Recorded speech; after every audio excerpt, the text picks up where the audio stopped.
berbagai topik menarik dikupas dalam dialog hari ini.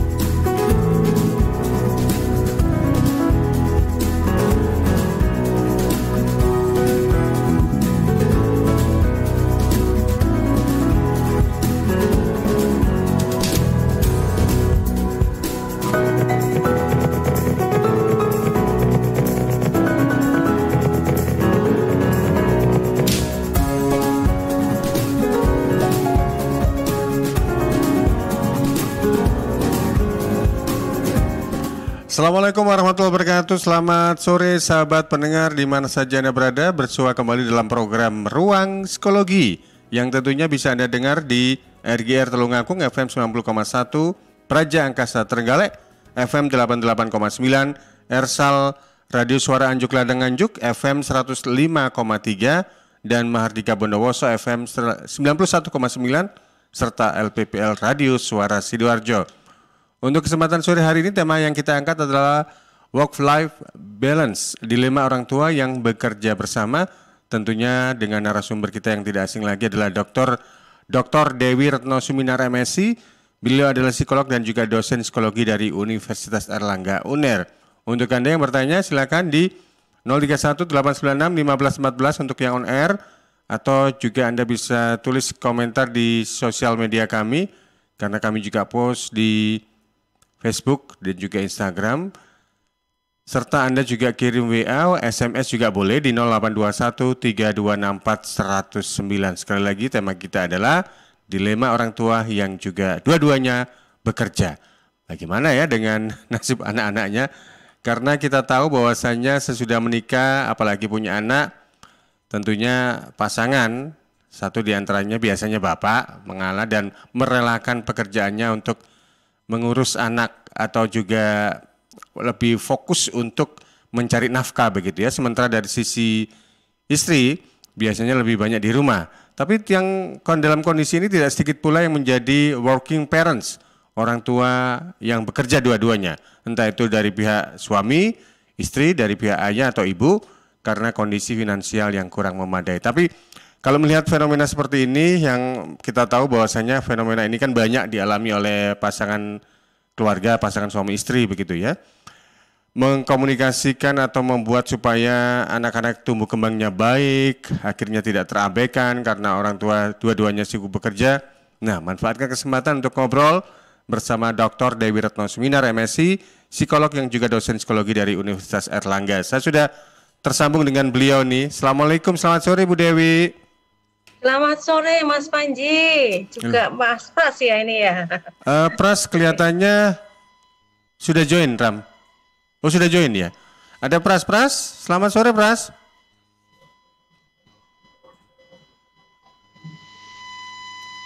Ada jual, gak, Mas? ada ya, orang jual putu kelihatannya di sana Mas Ian ya. Baik, kalau begitu sambil terkonek secara good dengan Pras, saya ke Bu Dewi. Bu Dewi, fenomena yang bisa dikatakan cukup klasik begitu ya, karena ekonomi yang juga semakin kebutuhan yang semakin meningkat, pendapatan yang boleh dibilang relatif pas-pasan, sehingga ayah, ibu, mama, papa, dua-duanya sama bekerja. Tapi kalau belum punya anak sih nggak ada persoalan mungkin nih ya, tapi kalau sudah punya momongan, nah ini bagaimana ya? Monggo Bu Dewi penjelasannya Bu Dewi. Iya, bisa kita lihat ya dari sekarang ini karena tuntutan ekonomi dan juga menjadi lifestyle juga beberapa wanita ya. Kalau dulu dia bekerja di sektor domestik yang berada di rumah, sekarang lebih banyak dan kayaknya menjadi lumrah ya, banyak juga yang bekerja di luar. Jadi di luar rumah, jadi sebagai bekerja di publik gitu ya. Nah, persoalan yang sering kali terjadi bukan hanya pada hal parenting ya, pada pengasuhannya gitu ya. Namun sebenarnya yang sering kali menjadi persoalan dan ini perlu diwaspadai pada keluarga-keluarga muda yang sudah bekerja, itu biasanya kan pulang kerja capek, pokoknya pulang kerja capek. Jadi kayak menjadi rutinitas seperti robot gitu ya. Jadi selesai kerja pulang rumah kayak rutinitas gitu ya. Sehingga kadang-kadang mereka merasa bahwa saya kok nggak nyaman ya kalau saya nggak punya untuk diri saya sendiri misalnya, karena semuanya untuk keluarga. Nah, ini yang seringkali menjadikan mereka merasa secara psikologis kadang-kadang tidak terpenuhi ya. Mereka mulai uring-uringan, bisa menjadi pertengkaran. Ini kan kerjaan kamu, ini kan tugas kamu gitu ya. Kadang-kadang loh, aku juga ada tugas sehingga aku nggak bisa untuk di rumah gitu ya. Ini gimana? Jadi mereka orientasinya hanya pada penyelesaian pekerjaan itu. Sehingga kadang-kadang kelihatan sekali beberapa mereka hanya melampiaskan dengan grup-grup WA dengan temannya, sehingga kadang-kadang interaksi dengan grup WA yang ada, ya WhatsApp yang ada di lingkungan mereka lebih kepada joke, pada guyon, tapi itu pun juga tidak bisa memenuhi secara full ya apa yang diharapkan oleh masing-masing individu yang menikah tadi. Oleh karena itu biasanya memang harus disepakati gitu ya. Karena sebenarnya ketika orang bekerja itu banyak tujuannya gitu ya. Ada untuk pengembangan diri, kemudian karena untuk finance, keuangan. Ada yang pengembangan diri kenapa? Kadang-kadang mereka bosen di rumah, saya nggak ada gitu ya. Kemudian karena untuk membina teman dengan orang lain gitu ya. Namun sebenarnya kebutuhan manusia itu ada juga yang bersifat yang personal, misalnya kebutuhan spiritual, kebutuhan untuk dengan berteman gitu ya, dan kebutuhan untuk rekreasi ya, fun, untuk gembira gitu ya. Nah ini yang kadang-kadang tersisihkan, ini yang tidak pernah dipede oleh mereka gitu, sehingga akhirnya yang terjadi adalah para pasangan ini menjadi sering marah, sering terjadi konflik ya. Kemudian mereka satu dengan yang lain saling menyalahkan. Ini kan kerjaan kamu. Lah kamu dulu kerja tuh kenapa? Misalnya kayak gitu. Nah, saran saya memang harus ada yang disebut dengan me time. Jadi mereka harus mempunyai kesempatan untuk mempunyai waktu untuk sendiri. Jadi walaupun mereka sudah menikah, saya sarankan tetap mereka mempunyai waktu untuk sendiri, untuk menyenangkan ya, untuk spiritual, untuk dengan teman, kemudian dengan untuk hal melakukan misalnya hobi, misalnya untuk fun, rekreasi, itu harus disisipkan. Yeah. Ya, karena betul itu. Jadi harus disisipkan. Tetap waktu me time-nya untuk harus sendiri disisipkan. itu bersama pasangan atau memang benar-benar personal, me time saya sendiri begitu? Personal. Karena kalau itu berpasangan, maka memang kapan dulu kan saya sarankan memang untuk bersama dan me time. Jadi ada waktu untuk diri sendiri. Misalnya menggunakan hobinya kalau mancing ya biarkan mancing, tapi harus tahu waktu misalnya kayak gitu ya. Hobinya berkebun ya udah berkebun gitu. Tapi dia punya me time. Aku punya suka sekali untuk ini. Jadi dia harus punya space untuk dirinya. Dulu ada kebijakan, dulu mungkin hal ini tidak menjadi persoalan. Karena dulu orang misalnya jarang sekali wanita-wanita yang bekerja di area publik ya, jadi mereka lebih di dalam rumah, sehingga me time bagi dianya masih banyak gitu ya yang dia lakukan itu, walaupun sambil bersih-bersih habis selesai itu dia bisa melakukan aktivitas untuk dirinya sendiri. Namun tuntutan sekarang wanita-wanita karir kan banyak. Itu yang membuat memang akhirnya mereka membutuhkan me time untuk dirinya sendiri. Jadi misalnya ya itu tadi bertemu dengan temannya, misalnya reuni tipis-tipis dengan beberapa orang gitu ya, atau melakukan kegiatan spiritual gitu. Jadi memang harus ada waktu me time mereka untuk dirinya sendiri. Misalnya oke, kalau aku udah di dalam kamar, misalnya di rumahnya ada musola atau saya lagi di kamar untuk lagi sholat, jangan diganggu itu. Mungkin dia mempunyai me time, dia bisa berkeluh, bisa jadi keluar semua misalnya untuk spiritualnya gitu. Atau untuk fun, untuk yang hobi-hobi tadi. Jadi memang seperti itu. Yeah. Jadi tidak selalu harus pasangan, karena sebenarnya sosok suami istri itu ada space personalnya yang kadang-kadang mereka ada ego yang ingin dihargai ini loh. Aku tuh punya sesuatu gitu. Ya, punya sesuatu gitu. Oleh karena itu memang istilahnya kalau pasangan suami istri tidak semuanya dibuka. Ya. Bisa sisakan rahasia sedikit yang mungkin itu akan membuat mereka menjadi lebih unik. Nah ini kadang-kadang mereka nggak bisa paham. Maunya kamu harus terbuka, misalnya suatu persoalan kantor. kantor si istri nggak mungkin semuanya mau diceritakan tahu oleh si suami, ya kan? Si suami persoalan di kantornya tidak selalu harus semuanya diketahui oleh istri. Jangan berharap semua itu akan terselesaikan di situ. Maksudnya terbuka secara utuh gitu, enggak. Pasti ada hal yang dirahasiakan sedikit, dan itu indah gitu. Kalau di dalam relationship mereka masih menghargai orang itu punya me time sendiri. Namun jangan kemudian waktunya me time-nya lebih panjang, enggak, harus disepakati berapa waktu yang mereka sepakati. Misalnya kegiatan pada saat apa. Ada istilah loh, me time-nya saya tuh kalau di kamar mandi misalnya, boleh aja gitu ya. Kalau di kamar mandi diem gitu. Lama, pokoknya kalau aku di kamar mandi itu nggak boleh diganggu, bisa aja seperti itu. Ada orang-orang seperti itu, iya. Baik. Gitu. Me time-nya jangan sampai ini ya, apa itu lebih dominan dibandingkan waktu untuk keluarga begitu ya Bu Dewi ya? Iya, jelas. Tapi itu yang membuat dia hidup ya, maksudnya dia bahagia, tidak terbebani, sehingga dia bisa merespon dengan lebih positif dengan persoalan-persoalan yang ada di rumah. Karena dirinya masih dihargai gitu, dia mempunyai kebahagiaan untuk menyenangkan dirinya sendiri gitu. Baik, sahabat, untuk Anda yang ingin mengakses secara visual, Anda bisa akses di website kami www.suarasidoarjo.id, www.suarasidoarjo.id. Saya coba berkomunikasi dengan Pras.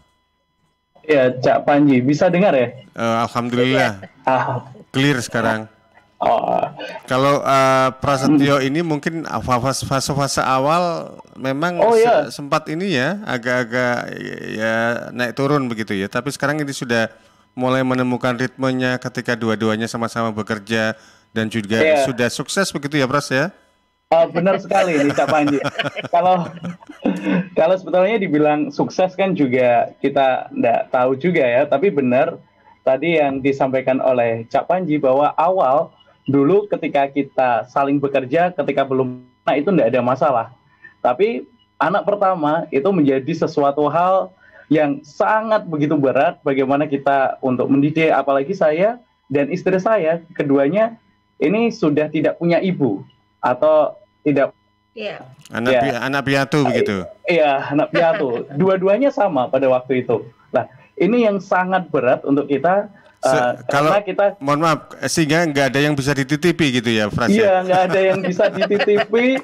Dan akhirnya gini, awalnya karena istri saya di kesehatan, kadang ketika harus on call, harus datang lah. Dan saya juga masih bekerja, itu menjadi sesuatu hal yang masalah. Akhirnya kita sepakati pada waktu itu.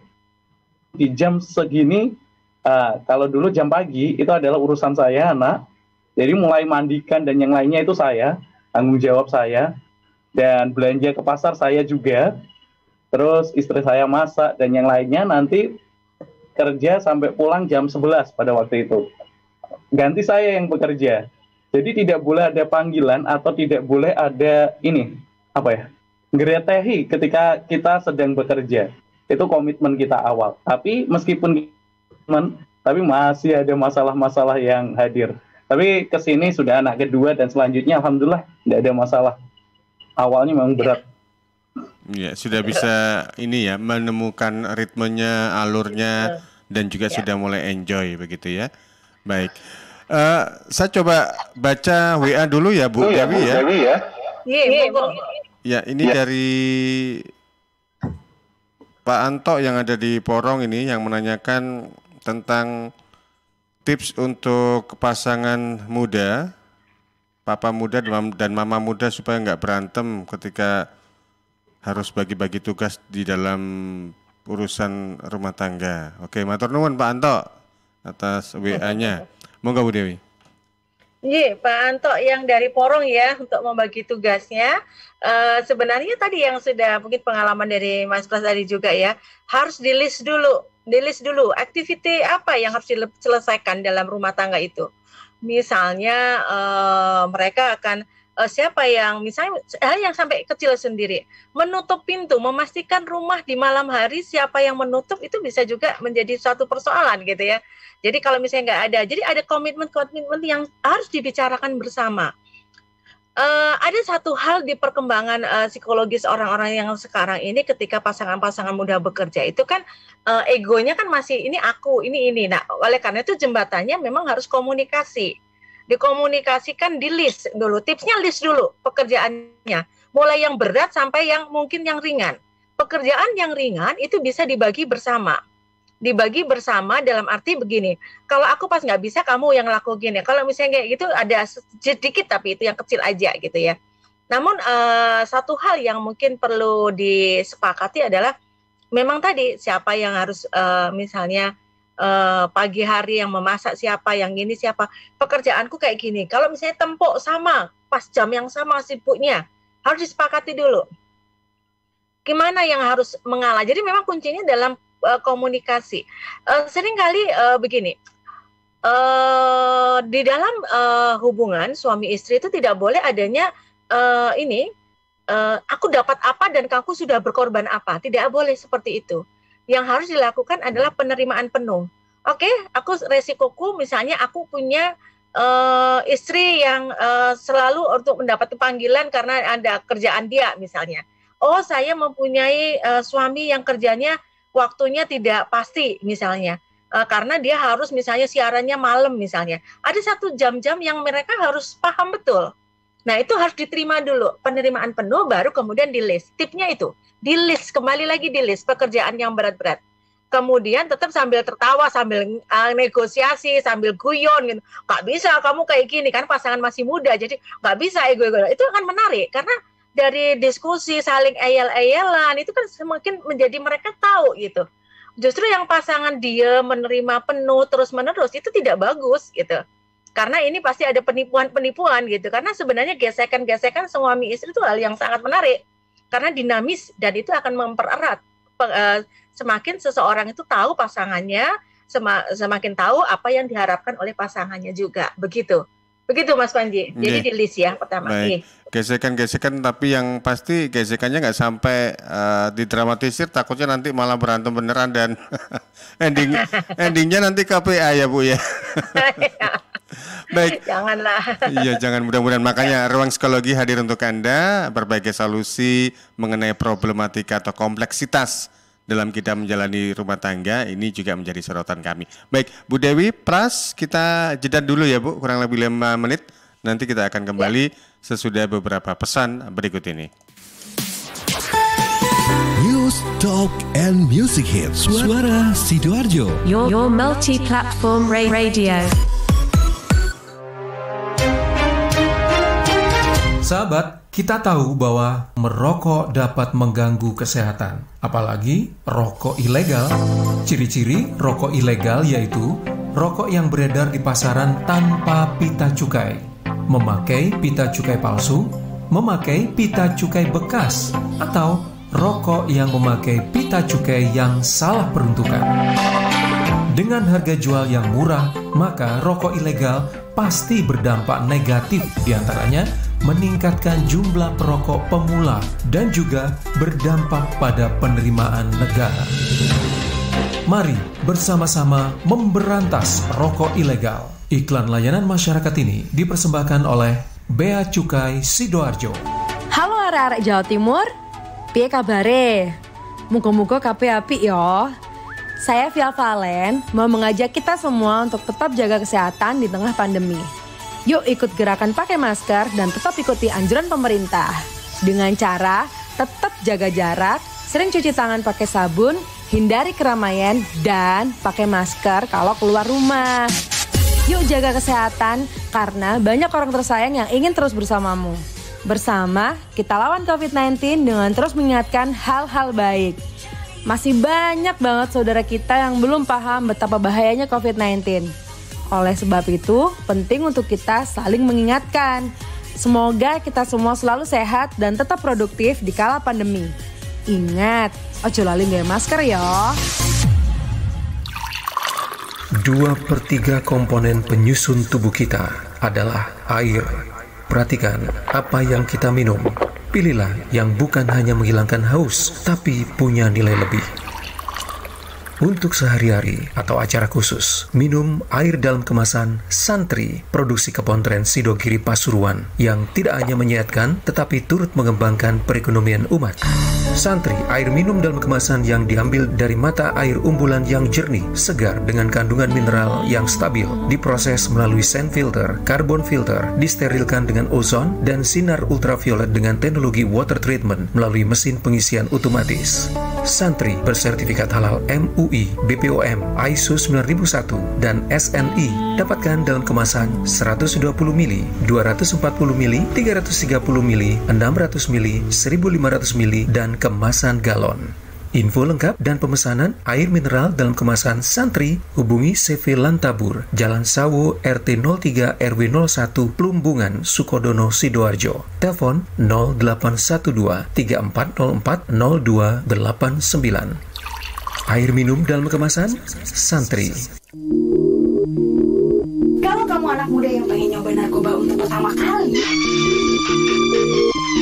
pikir-pikir dulu deh. Pakai narkoba merusak kemampuan belajar dan berpikir kamu, merusak kemampuan kamu beraktivitas dengan baik, bikin kamu bokeh, sementara pengedarnya tambah kaya. Dan narkoba gak bikin kamu lebih gaul. Kamu oke kok tanpa narkoba. Dengan hidup 100% sadar, sehat, produktif, dan tanpa narkoba. Sadari kalau hidup itu terlalu berharga buat sekedar mencoba-coba narkoba. Mulai hidup sehat dengan menjaga pola makan, pola istirahat, dan beraktivitas. Bikin hidup lebih produktif dengan berkarya di banyak bidang, lebih inovatif dan kreatif. Karena hidup 100% jadi pilihan untuk masa depan. Tinggalkan yang cuma setengah-setengah. Waktunya hidup 100%. ingat ya, kamu oke tanpa narkoba. Dipersembahkan oleh BNN Kabupaten Sidoarjo. Assalamualaikum warahmatullahi wabarakatuh. Saya Khofifah Indar Parawansa, Gubernur Jawa Timur. Ternyata penyebaran COVID-19 belum berhenti. Oleh karena itu jangan pernah lelah. Ayo kita lindungi diri kita dengan menggunakan masker yang aman dan benar. Kalau pakai masker jangan di bawah hidung. Kalau pakai masker jangan di bawah dagu. Lalu jaga jarak yang aman juga. Dan cuci tangan dengan menggunakan air mengalir. Assalamualaikum warahmatullahi wabarakatuh.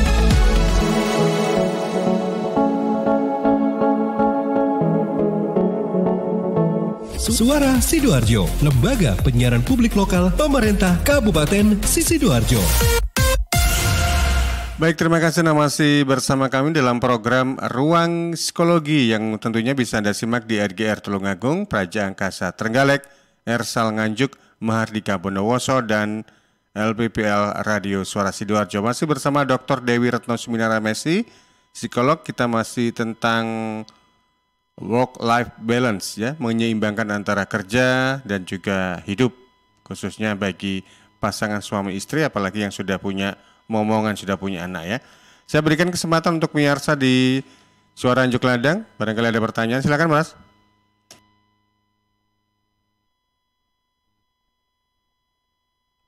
Iya, halo Bras.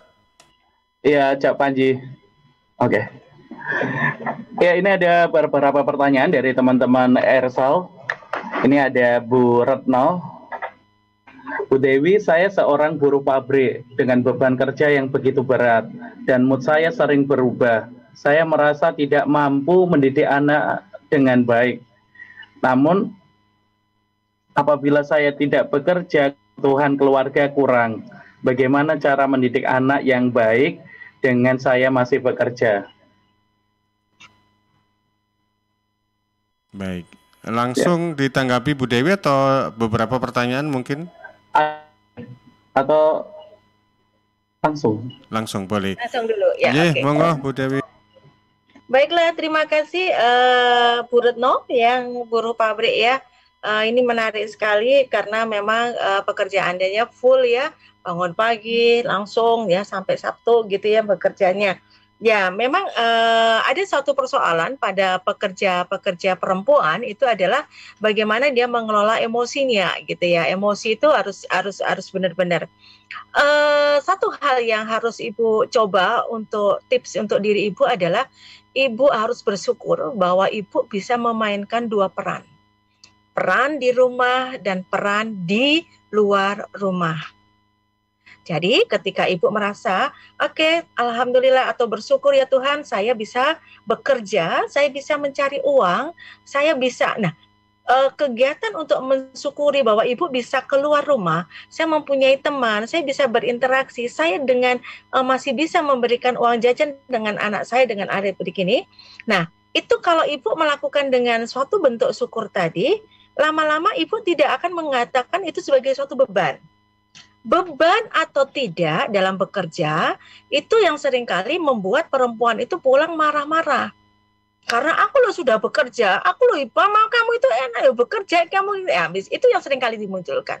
Itulah perempuan yang harus disadari bahwa ketika dia perempuan itu sudah mulai ke ranah publik, sebenarnya itu suatu bentuk syukur. Ingat-ingat dulu lah, misalnya wah zaman dulu tuh perempuan nggak bisa keluar rumah, ini bisa keluar rumah, ibu bisa berinteraksi dengan orang lain, ibu bisa bertemu dengan orang lain. Nah, kemudian keterampilan apa yang harus ibu bisa lakukan?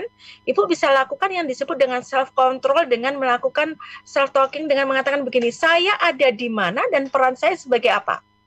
Ibu kan rumahnya dari pabrik ke rumah itu kan pasti ada space waktu.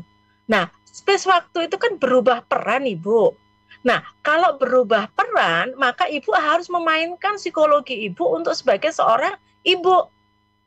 Coba ibu ketika pulang tadi, ibu coba bayangkan, anak-anak tadi di rumah apa aja ya? Gitu. Oh, gimana ya kabarnya anak? Gitu. Oh, anak-anak tadi gini. Nah, kalau sudah seperti itu, maka ibu secara psikologis sudah bisa menerima. Ibu tidak akan marahnya juga tidak meledak. Nah, kalau misalnya masih tetap marah, coba ibu ajak anak itu untuk berbicara, berkomunikasi. Coba dilihat dulu anaknya umur berapa. Anak itu kan bermacam-macam ibu. Anak yang udah besar bisa diajak berbicara. Ada anak yang mungkin sudah bisa diberi tanggung jawab. Jadi anak itu kan proses perkembangannya akan juga sejalan dengan perkembangan tentang kemandirian. Kalau anaknya itu misalnya sudah bisa mandiri, maka biar ibu tidak moodnya jelek, kadang-kadang kan ibu capek, terus lihat-lihat rumah itu kotor misalnya, itu kan semakin meningkat. Nah, berarti ibu harus menjaga mood ibu untuk bisa menerima hal-hal yang tidak bersih lagi untuk awal. Namun kemudian ibu cari dulu di antara anak-anak ibu, mana yang suka bersih-bersih atau apa, ibu ajak ngomong semuanya. Apalagi kalau anaknya udah besar. Nah, ini kan rumah tangganya mama papa ini atau ibu papa ini adalah kayak nakoda. Ini adalah hal yang harus kita jaga bareng-bareng gitu. Mama dan papa cari uang, berarti waktunya itu kadang-kadang kurang banyak untuk di rumah. Jadi coba gimana caranya untuk ini dikomunikasikan. Komunikasikan. Nak, kamu maunya apa nak? Kalau misalnya kayak gini, ibu bisa minta tolong apa? Ibu nggak boleh mengatakan bahwa seringkali ini yang terjadi. Emosi perempuan itu kadang-kadang mempengaruhi. Itu yang harus disadari. Mood itu cepat sekali, ya. Oleh karena itu yang saya sarankan tadi, gitu ya. Coba kenali emosi diri, kemudian lakukan rasa syukur, kemudian akhirnya moodnya menjadi positif, dan kemudian self-talking ketika berpindah dari satu tempat ke tempat yang lain. Dengan mengatakan kepada diri saya, ini ada apa yang harus saya lakukan, seperti itu. Jadi ada tahap-tahap yang dilakukan. Ya, kemudian yang kalau ibu sudah tenang, ibu bisa berkomunikasi dengan anak. Bagi aja tugas-tugas tadi misalnya. Bagi tugas aja. Oh, bagian nyapu siapa, yang bagian buka ini siapa, ibu bekerja dan apa gitu misalnya. Misalnya, oke, ibu misalnya ibu bekerja dan menyiapkan makanan misalnya, cuci piring dan apa-apa, semua harus mencuci piring sesudah makan, sehingga kan memperkurang emosi ibu yang naik. Ada keinginan seorang perempuan itu kadang-kadang kalau dia bekerja, dia juga mungkin juga optimal di keluarga sehingga dia maunya semuanya dikerjain dia. Kadang-kadang dia lupa untuk mendelegasikan tugas itu ke anak-anak yang bisa sesuai dengan kemampuan mereka. Itu yang mungkin perlu dilakukan sehingga dengan demikian ibu nggak terbeban. Pokoknya yang pertama hilangkan itu jadi beban. Jadi syukur, jadi bangga, bahwa bahagia, bahwa ibu bisa mencari uang, ibu bisa ketemu orang. Itu dulu yang awal. Biar tidak terbebani dulu, moodnya udah lebih agak tertata gitu. Begitu, Mas Pras. Baik. Bu Dewi, ini ada pertanyaan jauh dari wilayah yang terkenal dengan tapenya. Pasti Bu Dewi sudah hafal ya, Bondowoso. Bondowoso. Ini dari Bu Tanti di Bondowoso. Saya adalah pekerja di perusahaan swasta, kebetulan kebagian di bidang marketing yang waktunya lumayan fleksibel. Sementara suami seorang wira swasta dan sering gabung dengan EO awalnya. Kami bisa sama-sama bekerja dan anak dititipkan ke orang tua. Tapi gede anak makin gak mau ditinggal dan belakangan akhirnya suami yang banyak handle anak-anak di rumah. Terus dia merasa santai gitu di rumah, malah jarang ngejob. Efektif nyaris semua kebutuhan rumah tangga saya yang cover. Kadang saya lelah dan pingin dia kerja lagi. Jadi kalau diartikan dari apa yang disampaikan Bu Tanti ini perannya sudah bergeser ini. Suaminya banyak di rumah, istrinya yang bekerja. Monggo Anda tanggapan Bu Dewi. Oke, Ibu Tanti, sekarang Ibu coba untuk mencoba melihat ke dalam diri value apa yang ada di dalam diri Ibu. Value keluarga itu tradisional atau yang misalnya laki-laki yang harus bekerja, perempuan yang misalnya kayak gitu, ataukah value Ibu adalah tidak bisa, pokoknya misalnya value-nya yang lebih moderat itu adalah ada orang yang mengatakan keluarga itu di mana sumbernya yang bisa mencari uang, maka dia boleh untuk optimal di pekerjaan itu. Ada beberapa hal itu. Namun kalau melihat dari persoalan yang Ibu keluhkan, ternyata Ibu value-nya kan masih kelihatan Ibu mementingkan bahwa yang cari uang adalah suami, gitu kan prinsipnya. Sehingga si suami tidak boleh kelamaan di rumah ya, kelamaan di rumah. Nah, Ibu, ada dua hal yang mungkin Ibu kan, saya tahu di bidang marketing kan Ibu pasti bisa menginfluence orang ya Ibu ya. Nah, kita coba Ibu bagaimana menginfluence suami, tolong tidak dengan marah gitu ya. Coba dengan kalimat begini Ibu. Misalnya suatu contoh, misalnya panggilnya mak apa gitu, misalnya papa misalnya. Pak, keuangan kita tuh begini, gimana ya Pak ya? Untuk meningkatkan ini gitu.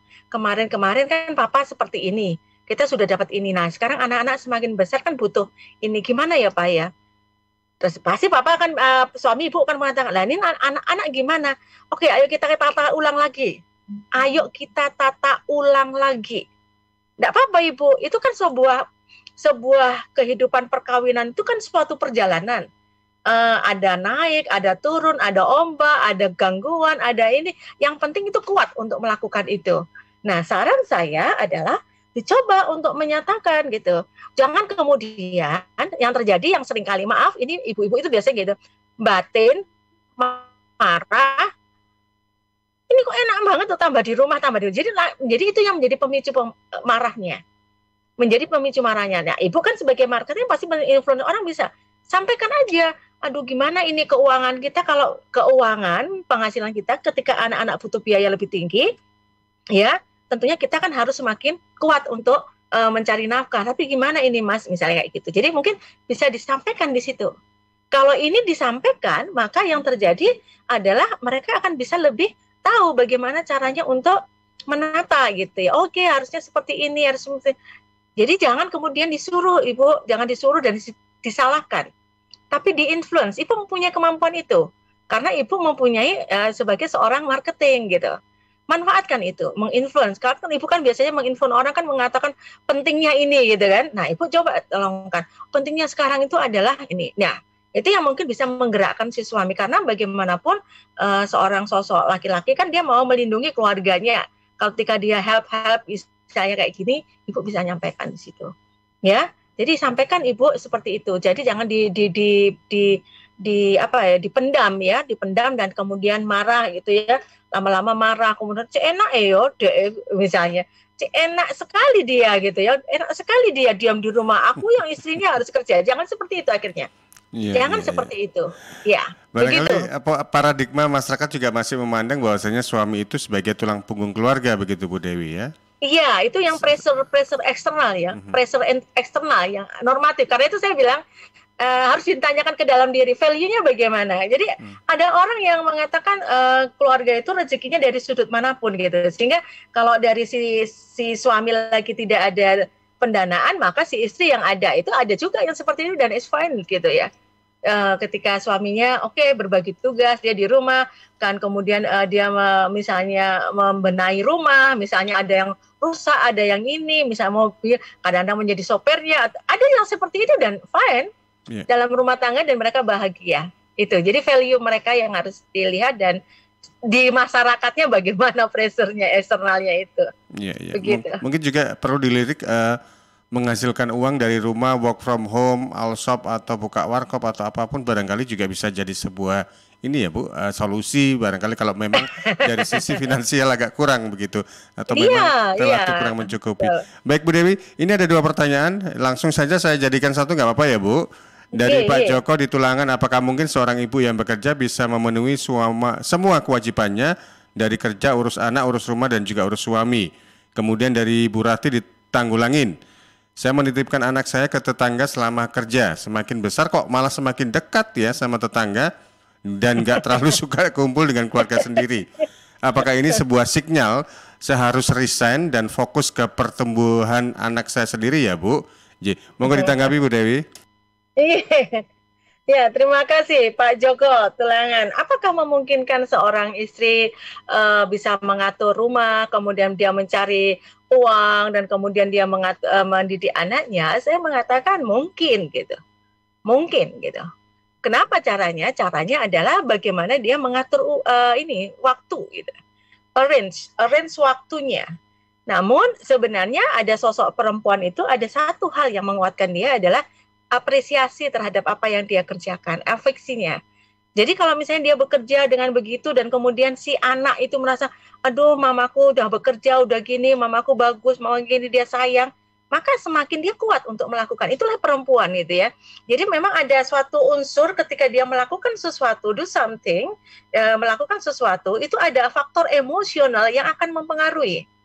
Kadang-kadang yang dilupakan oleh orang sekelilingnya mengapresiasi apa yang dilakukan oleh perempuan ini yang bekerja. Jadi kalau misalnya perempuan ini bekerja, misalnya dia bekerja dan kemudian mengatur waktu dan ini dia bisa lakukan, ya. Namun di sisi yang lain kekeringan dia itu adalah mengapresiasi apa yang dia lakukan. Jadi kalau kadang-kadang misalnya karena sesuatu hal, misalnya si suami itu sakit misalnya, dan akhirnya si istri ini bekerja full, dia masih bisa melakukan itu dengan enjoy dan bisa berkembang dengan bagus, asalkan gitu ya. Asalkan memang ya itu tadi, suami itu support secara emosional bagus, misalnya sukses ya, misalnya aduh aku bangga kamu gitu ya, oke, ini loh mama kamu itu sudah melakukan semuanya, it's okay. Kadang-kadang perempuan dengan seperti itu dia bisa melakukannya. Itu uniknya perempuan di situ. Dari secara psikologis memang dia melakukan sesuatu dengan emosional, dia bekerja dengan, jadi lebih ke sana gitu. Emosinya kadang-kadang masuk di dalam pengambilan keputusannya. Ya, cuma karena itu ketika dia melakukan, tolong diapresiasi di situ. Tapi kalau dapat mengatakan memungkinkan ya, mungkin itu dilakukan oleh seorang perempuan. Ya, seorang perempuan. Karena memang secara cara berpikirnya perempuan, dia bisa melakukan segala hal secara bersamaan. Ya, secara bersamaan. Ya, secara bersamaan. Tapi seorang pria itu biasanya memang seorang laki-laki itu lebih fokus pada suatu pekerjaan, satu bidang, dan dia tidak bisa mencabang dalam proses berpikirnya. Ya, ini sudah diriset memang seperti itu. Ya, nah oleh karena itu yang harus dilakukan memang tinggal aja mengapresiasi kalau misalnya di dalam keluarga itu si suami misalnya tidak bisa bekerja, sebenarnya si suami bisa melakukan support dengan hal-hal yang positif di situ, dengan mengatakan itu loh kalian tuh harus ucapin terima kasih sama mama kamu yang bekerja dari pagi sampai sore. Cukup itu aja. Itu rumah tangga itu pasti akan menjadi lebih harmonis gitu ya. Tidak kemudian si istri pulang capek-capek tapi tidak ada penyambutan, tidak ada apapun. Sebenarnya bisa aja gitu. Ya, dilakukan dengan misalnya aku seneng loh misalnya itu. Kalau misalnya suami istri seperti itu. Tapi kalau misalnya sama-sama bekerja ya sebenarnya tinggal membagi waktu itu. Kemudian Bu Rati, jadi anak tetangga ya Ibu. Nah itu dia. Ibu, keputusan Ibu untuk resign atau tidak, kembali lagi, Ibu kembali kepada poin pertama. Ketika Ibu bekerja, dasarnya apa? Ini yang paling penting. Ibu bekerja dasarnya apa? Oh, Bu, saya mau ini cari uang gitu. Oke. Nah, sekarang finansialnya menurut Ibu sudah tercukupi? Kalau sudah tercukupi, ya sebaiknya memang Ibu mencari pekerjaan yang bisa dikerjakan secara part-time. Kalau Ibu biar tidak merasa guilty feeling, nanti anaknya jadi lebih dekat dengan tetangga gitu ya. Karena memang pada anak-anak kecil sebenarnya yang betul adalah ketika pasangan suami istri menikah, anak-anak yang masih kecil itu sebaiknya memang dekat dengan ibunya. Karena di situ ada fase yang disebut dengan attachment, kelekatan. Ya, kelekatan itulah yang membuat secure di dalam emosional anak. Sehingga anak merasa nyaman gitu. Jadi saran saya memang justru bukan ketika semakin besar, itu yang salah. Jadi ketika anak-anak masih kecil, itu adalah membuat anak-anak itu menjadi secure. Attachment-nya dicukupin dulu. Nah, nanti ketika anak ini sudah semakin besar, sudah mulai bisa membagi dia. Pertama dia bekerja dengan online shop tadi katanya bisa dikerjakan di rumah atau apapun, sambil di rumah dengan melakukan apapun, tapi sambil dengan anak, attachment-nya anak terpenuhi. Nanti ketika anak semakin besar, dia bisa bekerja di luar. Ya, karena sambil mengantarkan anaknya sekolah, dia sudah bisa dilepas karena attachment-nya sudah tercukupin. Karena persoalan-persoalan kenakalan remaja, persoalan-persoalan karena emosional detect ya, jadi permasalahan karena emosional yang tidak bagus itu pada anak-anak remaja itu ternyata kalau ditelusuri memang pada fase-fase kecilnya itu kekurangan attachment-nya itu. Ya memang harus attachment itu pada ibunya. Jadi kelihatan nanti ke depannya ketika dia besarnya. Begitu. Bu Ratih ya. Baik. Terakhir ke Miersa Nganjuk, Pras, satu pertanyaan barangkali karena waktunya juga sudah mepet. Monggo. Ya, tadi pertanyaan dari Bu Setio sama dengan pertanyaan Bu Ratih. Ya, jadi nggak perlu saya ulang. Dan ini ada pertanyaan dari Dinda, bagaimana memilih pengasuh anak yang baik. Tapi boleh nggak ini? Masih ada waktu nggak, Cak Panji? Ya, 1 menit, Pras. Ya, 1 menit. Untuk saya curhat aja. Ini Bu Dewi, terkait dengan bagaimana anak, memang kami berdua dulu itu komitmen tidak menitipkan anak sama sekali. Jadi kami tidak pernah menitipkan anak. Namun yang menjadi masalah di akhir-akhir ini, ketika kami ingin mau pergi bareng, mau dititipkan nggak bisa. Nah, dan juga selain itu, anak kurang sosialisasi. Saat ini masih berusia 3 tahun. Bagaimana sih untuk melatih anak bersosialisasi dengan keluarga, saudara, dan yang lainnya? Iya. Oke, baik. Itu Pras, itu saja. Ya. Jangan lupa slogannya, Bu Dewi curhat dong, gitu ya. Ya. Karena tadi mau curhat sama Bu Dewi. Monggo Bu Dewi. Curhat dong. Mama Dewi. Oke, gini. Ada satu hal, pengasuh anak yang baik itu kayak apa? Saran saya adalah pengasuh yang baik adalah kalau perlu dicoba untuk 1 hari diamati bagaimana dia berperilaku dengan anak. Ya, tidak perlu dilihat dari misalnya kelihatan sekali bagaimana dia menyentuh anak, bagaimana dia menggendong anak, bagaimana dia itu terlihat sekali. Apakah dia kasar, apakah dia itu kelihatan. Jadi perlu diamati, tidak langsung diterima. Jadi memang kalau orang tuh perlu ada uji coba. Dicoba, selalu harus ada dicoba. Jangan selalu mempercayakan pada agen-agen ya. Kadang-kadang karena agen itu tutorialnya ini. Kalau ada istilah mengasuh anak itu harus ada tender loving care. Jadi di dalam dirinya itu ada kemauan untuk ada kasih sayang, untuk menolong, untuk membantu. Dan itu yang harus dimiliki oleh para pengasuh yang bagus. Nah ini yang mungkin saya sudah lagi ada membuat nanti untuk kalau bisa saya buat untuk rujukan. Saya jadi teride ini untuk biru-biru yang untuk itu harus ada ini. Jadi memang tender loving care itu ada TLC itu yang sebenarnya resep yang bisa dipakai untuk melihat apakah pengasuh ini benar-benar mempunyai loving care, cinta kasih sayang. Jadi lah benar-benar orangnya sayang, orangnya itu yang bisa dipakai untuk ya cukup itu aja. Kemudian yang curcol tadi, curhat yang tadi sebenarnya begini, ketika ada orang mengatakan, Ibu Dewi, apakah anak saya lebih enak dengan pengasuh aja di rumah ataukah di TPA? Apa jawaban saya? Seringkali mengatakan tempat penitipan anak adalah hal yang boleh dilakukan. Tapi tempat penitipan anak yang home, bentuknya rumah, bukan institusi yang biasanya kalau Bapak Ibu misalnya ketemu dengan panti tempat penitipan anak, itu kan ada yang bentuknya seperti rumah, ada yang bentuknya benar-benar kotak aja gitu, anak-anak tidur begitu. Sebaiknya yang bentuknya rumah, karena dia merasakan secara psikologis, dia berteman, dia melihat ada yang lebih besar, dia lebih kecil, dan itu untuk perkembangan untuk sosialnya dia. Nah, ada tempat penitipan anak yang bagus, yang misalnya bisa menitipkan dengan durasi beberapa waktu aja, misalnya kalau misalnya pergi, itu lebih bagus karena itu yang terdaftar gitu ya, dan itu memang harus mulai dikembangkan gitu ya. Sebenarnya itu bisa dikembangkan untuk ke sana. Jadi karena begini, karena kalau misalnya dengan pengasuh aja di rumah, misalnya kalau anaknya ada 3, maka pengasuh 1 ini akan merasa capek dan kemudian yang penting dia seperti ini. Tapi kalau di situ dia bisa membandingkan dengan temannya, dia bisa berinteraksi, dia melihat ekspresi temannya, dia bisa lebih percaya diri nanti. Nah, saran saya memang TPA-nya yang harus jelas gitu ya. TPA-nya harus jelas, harus bagus gitu. Itu yang paling penting gitu. Jadi tidak selalu harus cuma pengasuh 1 di rumah, kadang-kadang pengasuhnya nonton TV sendiri, anaknya dimainin sendiri, kan akhirnya nggak ada interaksi, tetap sama.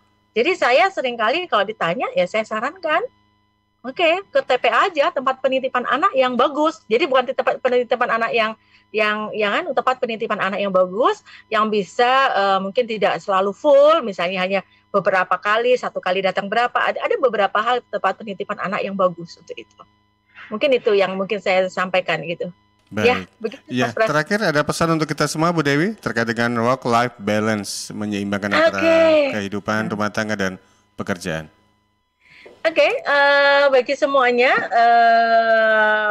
pemirsa yang ada di sini adalah bahwa, atau teman-teman ya yang ada, pendengar yang ada, bahwa kalau kita mau mengembangkan untuk hal yang bisa menjadi well-being bagi diri kita gitu ya, kita harus memperhatikan porsi untuk diri kita sendiri dengan me time, porsi dengan keluarga, porsi dengan teman, dan porsi dengan masyarakat yang ada. Jadi jangan lupakan waktu untuk diri sendiri, sisipkan waktu untuk diri sendiri agar Anda menjadi orang yang sehat mental, bahagia, dan mempunyai penghargaan terhadap diri sendiri. Begitu Mas Panji. Matur nuwun Bu Dewi untuk kesempatannya, sukses. Salam juga untuk keluarga, salam sehat untuk kita semua Bu Dewi. Assalamualaikum. Amin ya robbal alamin. Iya, assalamualaikum. Waalaikumsalam. Baik, demikian tadi sahabat pendengar pemirsa di mana saja Anda berada, Ruang Psikologi dengan tema work-life balance, dilema orang tua yang bekerja semua. Bersama narasumber Dr. Dewi Retno Suminar MSc, psikolog dan dosen psikologi dari Universitas Airlangga, yang juga bisa Anda dengarkan tadi di RGR Tulungagung, Praja Angkasa Trenggalek, Ersel Nganjuk, dan Mahardika Bondowoso. Saya Panji Harto menyampaikan terima kasih dan selamat sore, sampai jumpa. Assalamualaikum warahmatullahi wabarakatuh. Permisi.